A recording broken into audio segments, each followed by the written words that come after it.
Naghahanda na ang ilang LGU sa Metro Manila sa banta po ng super bagyong Inday. Naghakot na po ng basura sa ilang lugar at sinigurong walang bara ang mga drainage. Pinag-aaralan ding baklasin ang mga billboard para iwas aksidente lalo't nakikitang malakas po ang hanging dala ng super bagyo. Inihanda na rin ng MMDA ang lahat ng kanilang equipment katulad po ng mga pang-rescue. Tiniyak din nila na gumagana mga pumping stations para hindi agad bumaha. Konektado na raw ang mga ito sa linya ng kuryente at may mga nakahanda na ring krudo. Samantala, inararo ng isang truck na puno po ng buhangin at graba ang 4 na sasakyang nakaparada sa Mandaluyong. Ay nako, oo, malapit yan dito sa amin. Ang tindi, mga kapatid. Nadaanan ko pa ito kahapon at hanggang ngayon nandyan pa rin yung truck, ano?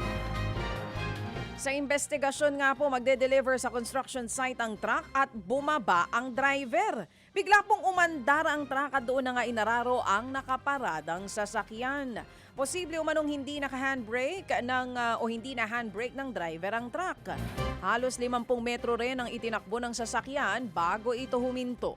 Dinala na po sa Mandaluyong Traffic Sector ang nakadisgrasyang truck habang nagpapatuloy ang investigasyon. Ipinatatawag naman po ng LTO o Land Transportation Office sa mga driver na delikadong nagpapasikat sa kalsada. Sa Quezon City, makikita po ang tricycle driver na nagpapatakbo habang nakatagilid. Kulit mo Nakatagilid at nakaangat po ang sidecar. Nakuhanan po yan mula sa Congressional patungong Luzon Avenue. Baho. Ganyan din po ang eksena. Ano ba ito? Uso ba ito sa kanila? Bago Tatapa ito? ng mukha nyo. Bagong trip ng mga tricycle driver? Gwapo ba kayo? Ganyan nga din po ang eksena sa Maynila. 2 tricycle ang gumawa ng parehong stunts sa Binondo Bridge. Mga kapatid, patuloy po kayong tumutok sa 105.9 True FM para sa totoong balita, impormasyon, music and entertainment. Mag-subscribe sa aming YouTube channel at podcast at sundan nyo kami sa Facebook, Instagram, X at TikTok sa True Network PH. Bisitahin din po ang aming official website, truefm.ph.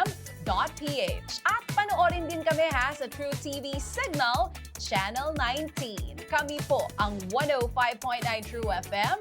Laging true sa'yo, kapatid. Dito tayo sa totoo, tunay at tapat.